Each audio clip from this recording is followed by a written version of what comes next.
오늘은 2018년도 마지막 주일, 바로 송년 주일로 지킵니다. 한 해를 보내면서 지난 한 해를 되돌아보고 또 자신의 믿음을 점검하는 주일이기도 합니다. 뉴스에서는 한 해 10대 뉴스를 정리해서 한 해를 되돌아봅니다. 큰 두려움을 주었던 사건들, 그리고 아쉽게 발을 동동 구르며 애태하던 사건들, 또 어떤 때는 마음을 확 트게 만들었던 사건들을 정리하면서 한 해를 마무리합니다. 각 회사나 기관들도 한 해를 정리하지요. 예산을 세운 것이 잘 되었나 결산을 해봅니다. 그리고 한 해 동안의 여러 사업들의 성과와 실패를 점검해서 내년을 준비합니다. 믿음 생활도 그렇습니다. 사실 믿음에는 결산이 있을 수가 없지요. 잴 수가 없습니다. 그러나 믿음 생활에는 결산이 필요합니다. 한국의 대학 교수들이 한 해를 정리하면서 매해 한자 성어를 정리하여 정하는데 올해 여러 가지를 내서 투표를 한 모양이에요. 앞에 보시는 것처럼 여러분들이 같이 투표를 했나 봐요. 3위가 공제불사, 2위가 밀운부루, 1위가 임중도원입니다.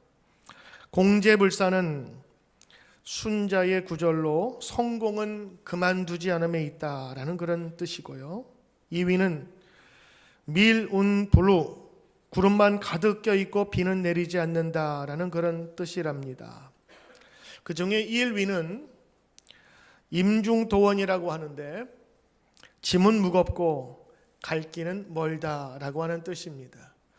그런데 이것을 다 부정적으로 볼 것이 아니라 긍정적인 이유로 이것을 선택을 했는데, 구름이 많이 꼈으나 비가 오지 않는다, 결과가 없다라는 뜻이 아니라 지금 많은 일들이 벌어지고 있다는 뜻입니다. 아직 오지 않았지 곧 올 것이라는 것이고, 짐은 무거운데 갈 길은 멀다 하는 것은 많은 짐이 우리에게 그만큼 쌓여 있다. 그래서 우리가 좀 힘을 내서 길을 가야 한다는 그런 뜻으로 이 사자성어를 정했다고 합니다. 여러분 한 해를 정리하면서 여러분의 인생과 여러분의 믿음 생활에 이 사자성어를 정한다면 어떤 것을 선택하시겠습니까? 저는 오늘 여러분과 함께 이 송년주일을 다시 한번 되돌아보면서 예수님의 마음을 한번 살펴보려고 합니다. 오늘 여러분이 읽으신 오늘 요한복음 11장에 있는 말씀은 나사로를 살리신 예수님의 이야기입니다. 죽음은 사실 피할 수 없는 전염병과 같이 온 인류를 덮어버렸습니다. 그래서 죽음을 인류의 최후의 적이라고 부르기도 합니다. 그런데 주님은 죽음 가운데 있는 우리를 그냥 내버려 두지 않으시고 우리를 살리시기 위하여 이 세상에 오셨습니다. 할렐루야. 우리가 그분을 믿는 것입니다. 아멘. 그 믿음의 고백으로 우리는 이곳에서 예배드리고 감사하는 것입니다. 이 소식은 복된 소식입니다. 왜냐하면 다른 곳에서는 들을 수 없는 것이기 때문입니다. 만약 교회에서도 세상의 학교나 기관에서 들을 수 있는 이야기를 똑같이 듣는다면 사실 우리는 여기 있을 필요가 없습니다. 그런데 세상이 줄 수 없는 신비한 소식과 비밀을 우리에게 전하여 주셨어요. 사람이 그토록 무서워하는 죽음까지도 우리 믿는 성도들은 예수님처럼 승리할 수 있다고 믿고 나가는 것입니다. 왜냐하면 주님께서 약속해 주셨기 때문입니다. 주님께서 이미 예비해 주셨기 때문인 것입니다. 예수님의 생각은 이 나사로의 죽음, 그리고 죽기 전에 살리는 것이 아니라 오히려 나사로의 죽음도 하나님의 영광을 위한 것으로 보셨어요. 왜냐하면 나사로를 살릴 계획이 예수님께서는 있으셨고 그것을 통하여서 하나님의 아들이심을 보일 계획이 있으셨던 것입니다. 예수님의 생각과 사람의 생각은 어떤 때는 상충하고 부딪히기도 합니다. 때로는 이해할 수 없다고 이야기하지요. 그래서 여러분 오늘 여러분 읽으신 17절부터 25절에 있는 말씀을 보면 마르다의 두 가지 반응이 함께 나옵니다. 마르다는 믿음이 있었던 사람입니다. 예수님에 대한 믿음이 있었어요. 그분이 부활의 날에 우리를 살리시고 인도하실 분이시고 그리스도이시고 메시아임을 알게 되었습니다. 그리고 그것을 믿음으로 지금 고백하고 있지요. 예수님께서 오셨을 때의 마르다에 약간의 불평 섞인 소식이 있습니다.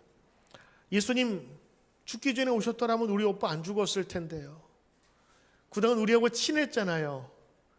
우리를 사랑하신다면서 왜 우리 오빠를 죽게 하셨습니까? 라는 원망을 합니다.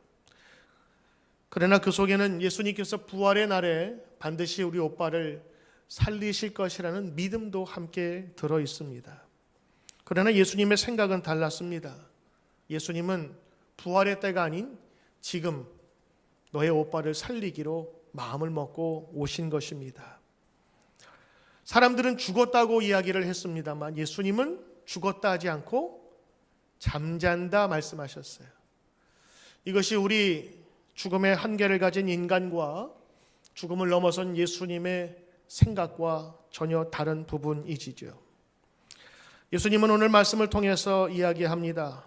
나는 부활이요 생명이니 나를 믿는 자는 죽어도 살겠고 무릇 살아서 나를 믿는 자는 영원히 죽지 아니하리니 내가 이것을 믿느냐? 마르다는 아멘으로 고백하는데 그러나라는 단서를 붙입니다. 그러합니다. 주는 그리스도시요 세상에 오시는 하나님의 아들이신 줄 내가 믿나이다. 그리고 다시 얘기했던 것처럼 마지막 부활의 때에 다시 살아날 줄 내가 아나이다. 아니다. 지금 내가 하려는 것은 죽은 나사로 너의 오빠를 살리는 것이나. 그래서 살아서 믿는 자는 영원히 죽지 아니한다는 말, 바로 그것이 현재적 삶과 또 미래적 삶의 부활을 우리에게 알려주고 있는 것입니다.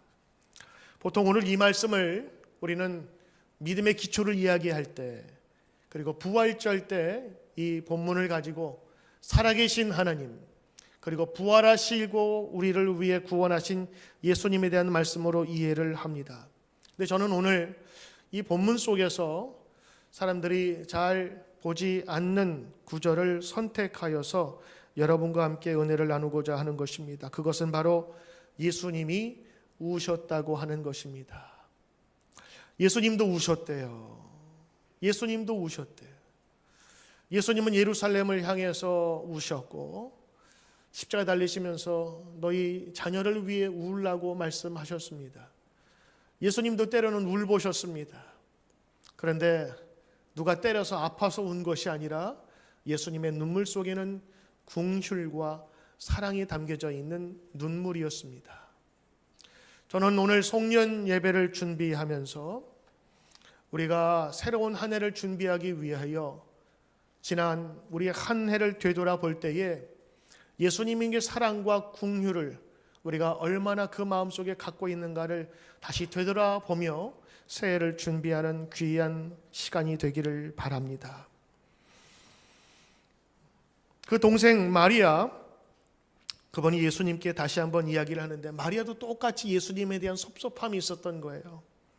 주께서 여기 계셨더라면 우리 오빠 죽지 않았을 것인데요. 그때 예수님께서 마리아가 우는 것을 보시고 그리고 이 나사로가 죽은 것을 슬퍼하면서 함께 위문했던 사람들이 우시는 것을 보시고 성경에 보니까 심령의 비통히 여기셨다. 슬퍼하셨고 그리고 불쌍히 여기셨다. 그리고 34절에 보면 예수님께서 눈물을 흘리시더라. 저는 다른 말씀보다 예수님께서 죽은 나사로를 향하여 울었다는 그 대목에 가슴이 찡합니다. 저희 어머니도 예수 처음 믿었을 때 답답하고 힘든 일이 있어서 주님 앞에 나아가서 기도할 때에 이 본문을 읽으셨나 봐요. 근데 이 믿음이 별로 없지만 그 당시에 예수님이 우셨다는 그 말에 감동을 받으시고 기도가 또 잘 되더래요. 어떤 사람은 예수님이 우는 거 보고 왜 기도가 되냐 그럴지 모르겠지만 예수님조차도 우실 일이 있으셨구나.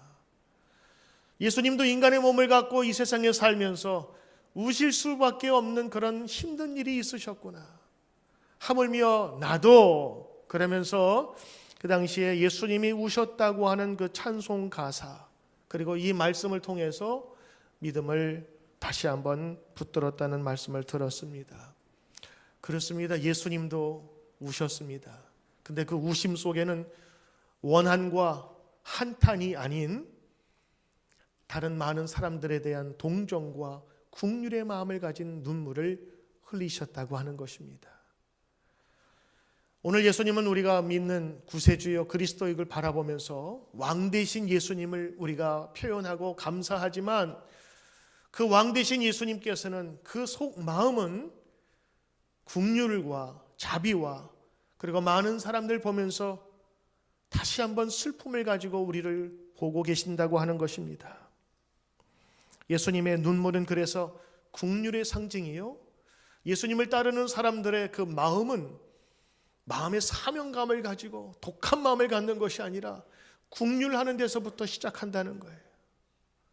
선교사를 준비하는 사람들, 선교사들 훈련을 할 때 사명감을 이야기해주고 우리가 왜 이 일에 뛰어들어야 하는지, 때로는 목숨을 걸고 왜 이 선교 사역에 했는지를 말씀을 통해서 훈련받고 가르칩니다. 그런데 그 사명감을 갖고만 선교지에 가잖아요. 그럼 나중에 큰일이 벌어져요. 이 사명감 때문에 반대하는 사람들, 자기 눈앞에 목적을 이루기 위해서 나를 가로막는 사람들을 적으로 간주하고 오히려 그 사람들을 긍휼히 여겨 보호하지 못하고 구원하지 못하는 경우가 생기는 거예요.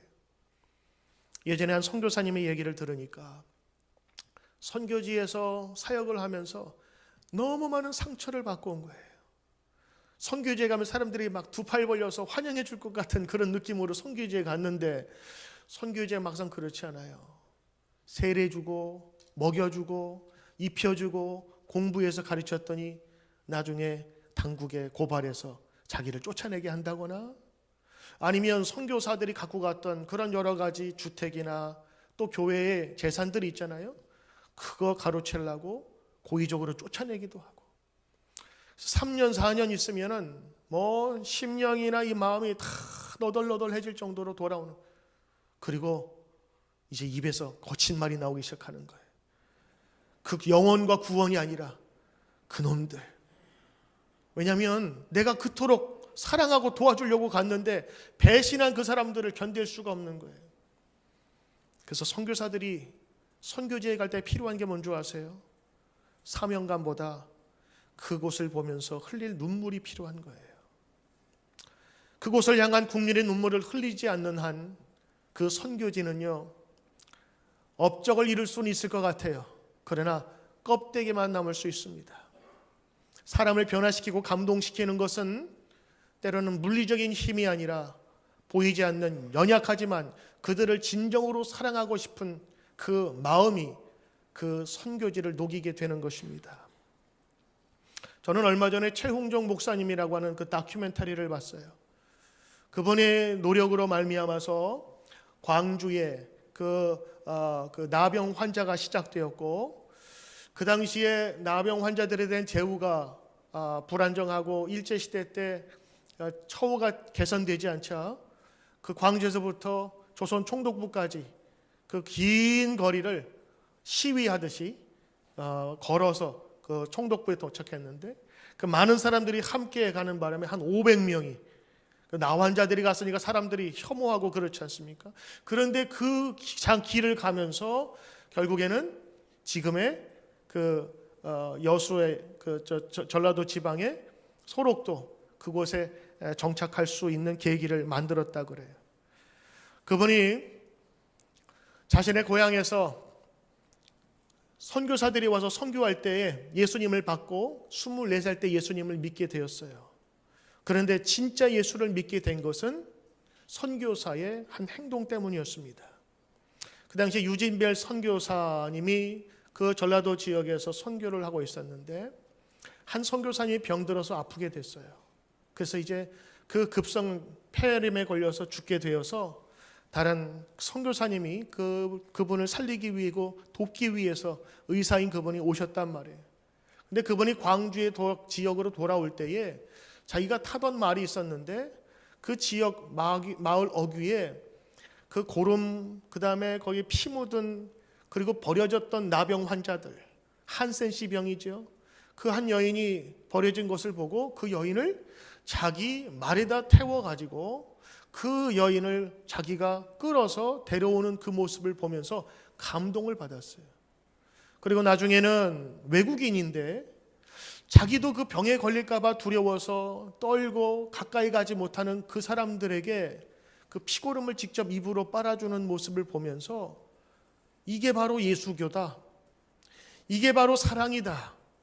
그러면서 그분이 그 선교사님의 그 모습에 감동받아서 그 자기의 부끄러웠던 과거, 나는 같은 동족임에도 불구하고 돌 던지며 멀리 쫓아냈는데 저 양반은 서양에서 와서 나 같은 동포임에도 불구하고 버려진 저 여인들을, 저 사람들을 돌보면서 그 헌신적인 모습을 변하면서 그 마음이 변화되고, 이 선교사님의 마음에 국률이 없었다면 여러분 그것이 가능했을까요? 우리를 위해서 저 하늘에서 내려오신 예수님의 그 국률하심과 눈물이 없었다면 그것이 가능했을까요? 그 당시엔 여러분 양반, 상민 계급이 있지 않습니까? 외국인이 와서 그 외국인의 지위가 상당히 높았단 말이죠. 그런데 한센스 병 걸린 그 여인을 자기의 말에 태워서 자기는 마부처럼 끄는 모습을 보면서 뭔가 다르다고 하는 그 모습을 가지게 된 거예요. 그래서 나중에는 이 선교사가 돌아간 이후에 많은 나병 환자들이 그곳에 모여들기 시작해서 자기가 갖고 있는 땅 1000평을 내놔서 거기에서 그 사람들을 지키고 돌보게 되었던 것입니다. 나중에 이 최홍조 목사님은 나병 환자들의 아버지라고 이야기를 들었답니다. 1960년인가요? 전라남도 광주에서 처음으로 사회장, 그 전라도에서 사회적으로 치르는 국장같이 이렇게 치루었는데 그것이 처음이자 마지막이었고, 그 당시에 10,000명이나 되는 많은 사람들이 모여서 같이 그분의 아픔을 위로했고, 그 나병 환자들은 와서 아버지 자기의 육신의 아버지처럼 슬퍼하며 애도를 표했다고 합니다. 그 마음속에 그 사람을 변화시킨 게 무엇일까요? 바로 예수님의 국률하신 마음이었습니다. 저는 오늘 이 말씀, 이 본문을 읽을 때 제가 중고등학교 때 성경을 읽으면서 이렇게 생각했어요. 예수님 눈물을 흘리셨더라. 나사로가 죽었으니까 다른 사람들처럼 눈물을 흘렸겠지. 근데 이해 안 되는 부분이 있었어요. 예수님 좀 있다가 살릴 거 아니야. 아니 예수님 다시 살릴 건데 왜 우시지? 쇼 아니야? 요즘 소맨십이 강하신가 보다라고만 생각을 했어요. 예수님이 우실 이유가 없지요. 왜냐하면 다시 살릴 것이기 때문에. 나중에 본문에 보면 나사로야 나오너라 금방 말씀하세요. 지금 이 장면은 그 무덤지로 지금 무덤 가까이 가서 나사로를 살리려 가시는 중이거든요. 근데 거기서 우시는 거예요. 그게 이해가 안 됐어요. 그런데 한번 예수님 입장에서 생각을 해보니까 예수님의 마음이 이해가 되더라고요. 나사로의 죽음만 가지고 슬퍼한 게 아니셨던 것 같아요.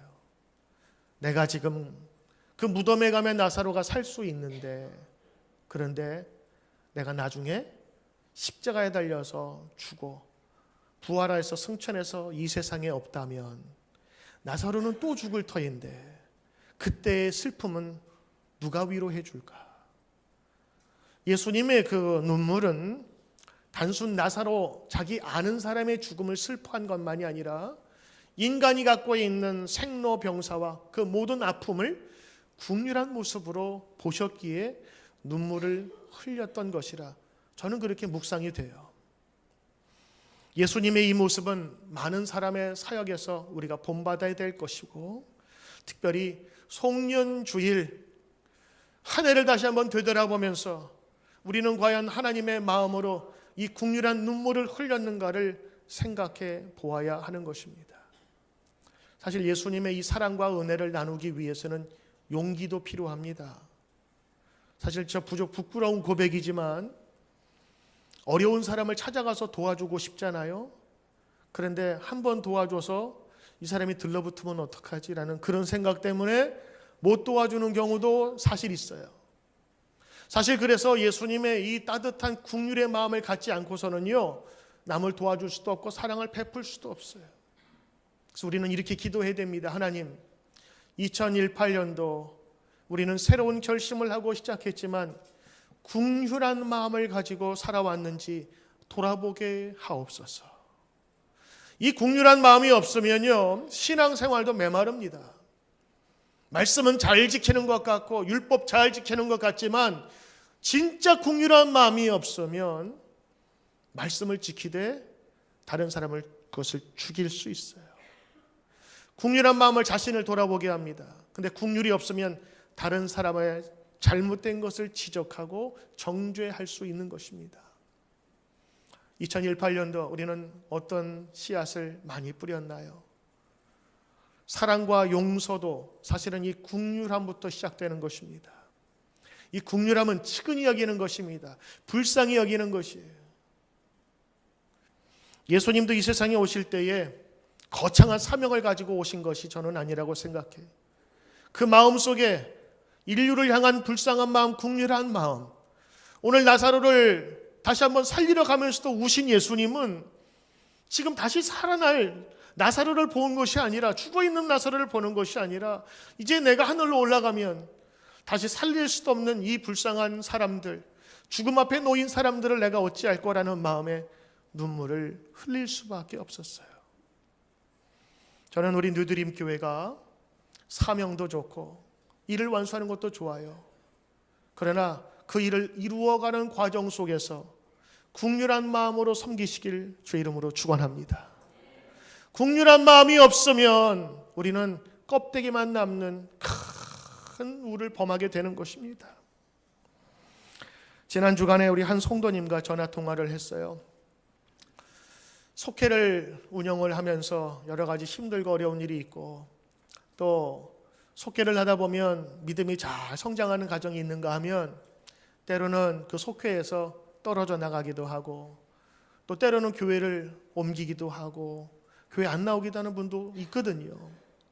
그러니까 그분이 한 해를 생각하면서 너무 죄송하고 주님 보시기에 너무 안 됐고 너무 잘못했다고 하는 그런 자책감만 든다고 하는 거예요. 그러면서 하시는 말씀이, 그래도 우리들은 예수님의 긍휼밖에 없으니 그 긍휼을 믿고 나가야 되지 않겠어요? 저한테 얘기를 하시더라고요.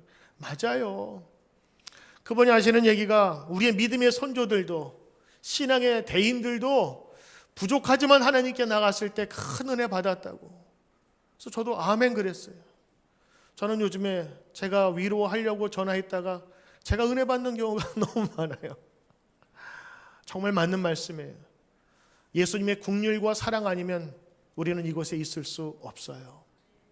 그래서 우리는 봉사를 하건 섬기든 무엇을 주님의 이름으로 하던 간에 이 예수님의 긍휼한 마음을 가지고 있어야 될 줄로 믿습니다.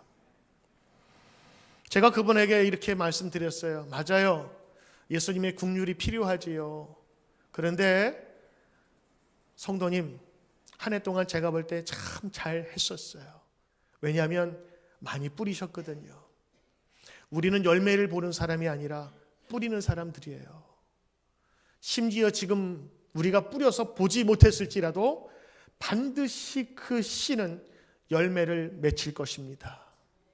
베드로의 3번 부인, 예수님의 실패처럼 보였죠. 근데 어떻게 됐어요? 그 실패처럼 보이지 않는 씨앗이 나중에는 베드로를 변화시켜서 로마에 가서 순교했다니까요. 베드로는 예수님처럼 십자가에 꼭 달려서 죽을 용기, 부끄러워서 나를 예수님처럼 똑바로 십자가에 못 박지 말고 나를 거꾸로 십자가에 매달아라 그래서 십자가에 거꾸로 매달렸어요. 그래서 어느 교회 가시면 교회 뒤에 십자가가 있고 십자가를 거꾸로 이렇게 도용을 한 교회가 있어요. 디자인을. 그래서 저는 십자가가 왜 거꾸로 돼 있지라고 생각하시는 분들은요, 이 베드로의 십자가의 의미를 몰라서 그런 거예요. 그것을 조각하고 뒤에 만드신 분은 베드로의 그 십자가의 의미를 거기다 새겨놓은 거예요. 예수님의 십자가와 부끄럽지만 예수님의 국률하심으로 새롭게 입은 자가 예수님처럼이 아니라 예수님 반대로 거꾸로 매달릴 수밖에 없었던 그 베드로의 심정을 거기에 조각상으로 새겨놓은 거예요.